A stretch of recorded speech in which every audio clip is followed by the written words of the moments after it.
How to reset your password on REDnote. Hello everyone, welcome back to Tutorials Point. Today in this video, I will guide you on how to reset your password on REDnote. So now let's dive in. First of all, open the app on your mobile device. Now go to the login screen. On the login screen, tap Forget Password. Now here, enter your registered email or phone number.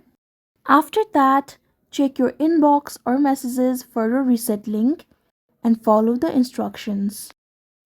Once you do as instructed, you can set your new password and log in. And that's it. You have reset your new password.